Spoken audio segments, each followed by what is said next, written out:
Hello, আসসালামু আলাইকুম everyone. সবাই কেমন আছেন? আশা করি ভালো আছেন। আমার যেহেতু ছোট ছোট বেবি আছে, তাই তাদের কথা চিন্তা করে আমাকে প্রত্যেক দিন এক একটা করে আইটেম তাদেরকে রেডি করে দিতে হয়। আজকেও ব্যতিক্রম কিছু না।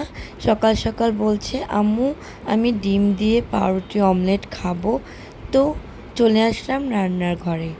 এই ব্যাটারটা আমি বানিয়েছি 2টা ডিম, একটু লিকুইড মিল্ক আর হচ্ছে পাউডার মিল্ক।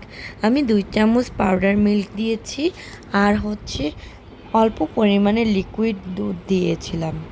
তারপর অল্প টেস্টের জন্য একটু চিনি দিয়েছি। তারপর এই তো ব্যাটারটা রেডি। এখন জাস্ট ভাজার পালা। ভাজার জন্য আমি একটি কড়াইতে অল্প পরিমাণে তেল দিয়ে দিয়েছি। তারপর পাউরুটিটা সেই ব্যাটারে ডুবিয়ে ডুবিয়ে এখন চুলায় দিয়ে দিব। তারপর পছন্দ মতো 2 পাশ ভেজে নেব।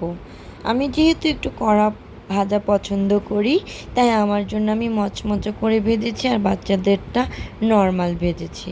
এই তো আমার নাস্তা বানানো শেষ, এখন খাওয়ার পালা।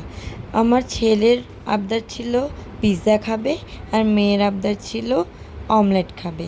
তো তাই দুজনের মন রক্ষা করার জন্যই দুইজনের জন্যে আমি দুটাই রেডি করেছি, যেন কারো মনই খারাপ না হয়।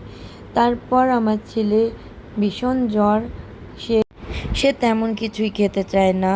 তো বলল পিৎজা খাবে, তাই তাকে খাওয়ানোর জন্য আমার বানানো। আজকে এই পর্যন্তই। আল্লাহ হাফেজ।